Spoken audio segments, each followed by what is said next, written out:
Hey everybody, Elliott Engen here. Thanks so much for joining in. We're going to be answering some questions here shortly, but just want to say thank you so much for all the questions that have already been submitted.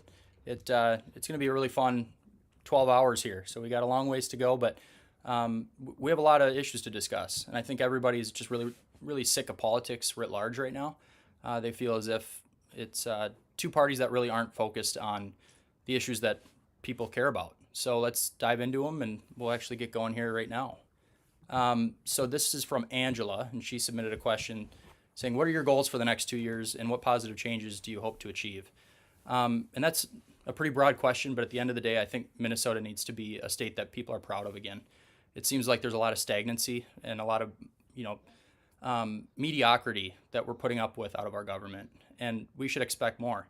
Our politicians are not actually addressed on the issue or focused on addressing the issues that we care about.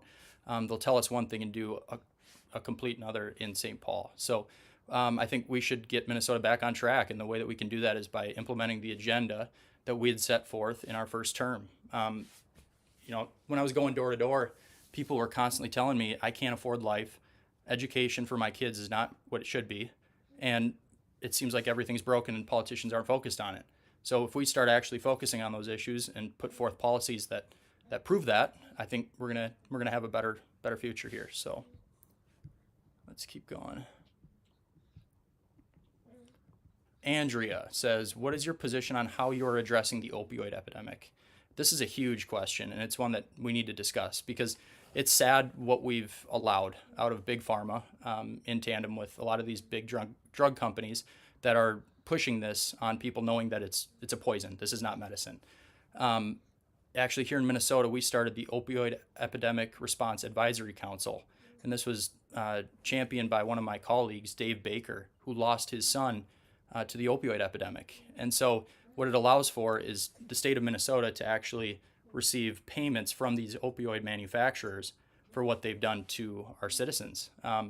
And now you take a look at the fentanyl epidemic that's occurring and killing 3,000 Minnesotans annually. That's all an outgrowth of the opioid epidemic in the first place. So we actually passed a bill. I was a co-author on it. House File 615, I believe it was. And what it did was actually strengthen penalties for fentanyl traffickers.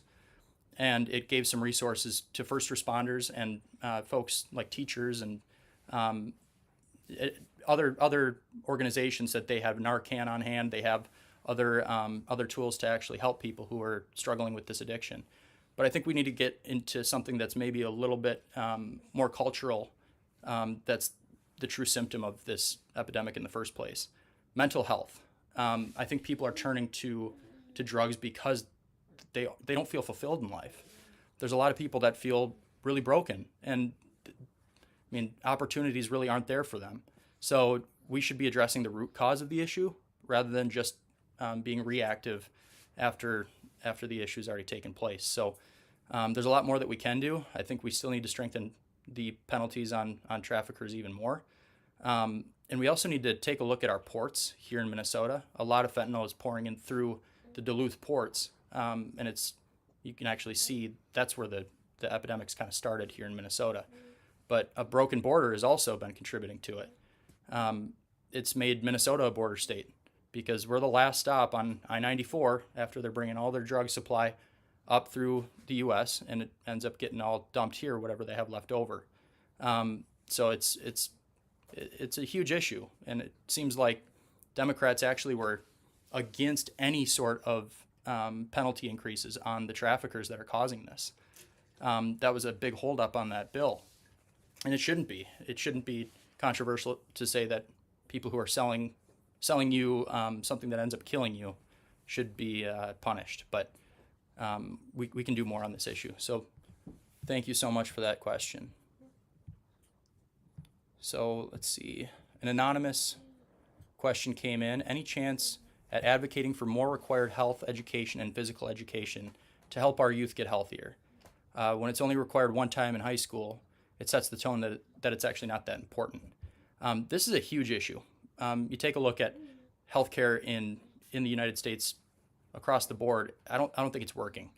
It's not accessible. It's not affordable, and it doesn't have the outcomes that we should have for being the number one nation with the most percentage of our GDP that's going towards healthcare costs.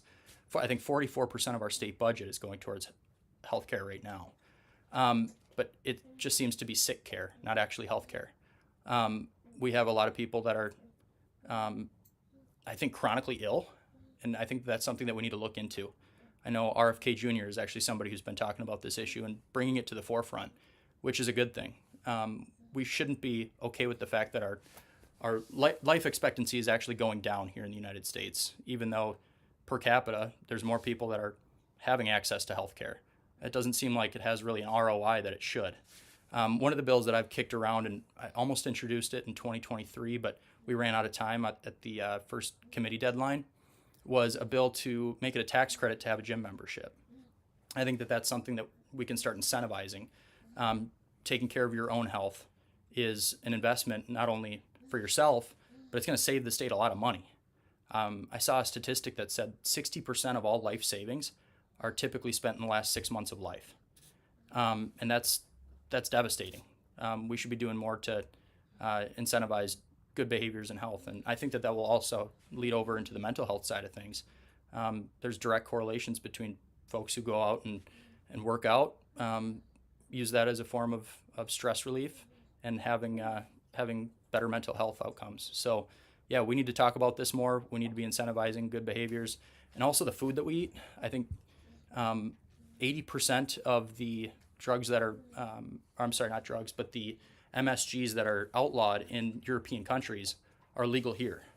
And so there's a lot of our food that's actually poisoned with a lot of these MSGs and really bad, harmful chemicals that are in our food that we're pushing in breakfast cereals to kids. It's like, why are we doing this? We should look into whether or not this is even healthy in the first place. And we can do that at the state level to some extent, but because of the FDA and other federal agencies, they have a lot of the purview. But we can start incentivizing the behaviors for sure. All right, so we have another anonymous question that just came in. Where do you stand with addressing the correction of our failed pension plan for teachers in the state of Minnesota?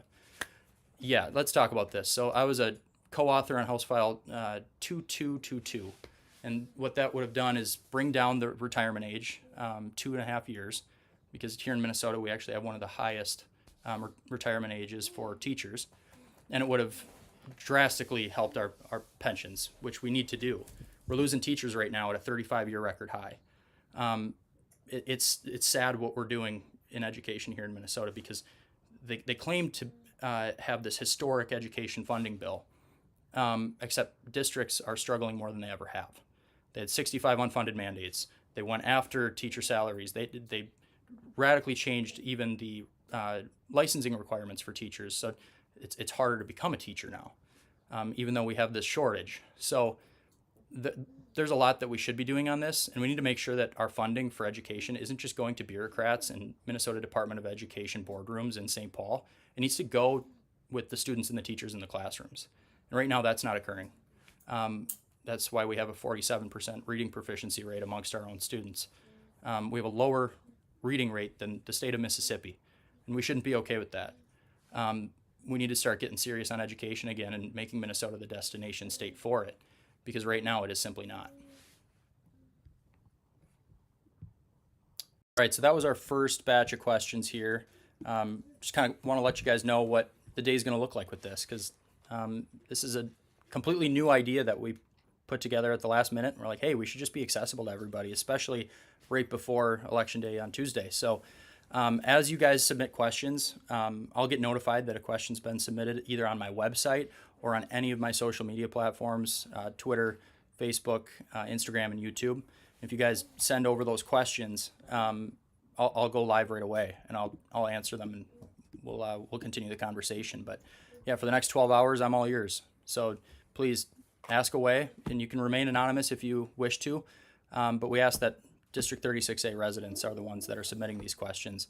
And to the DFL staffers that I'm sure are watching, you have a long day ahead of you.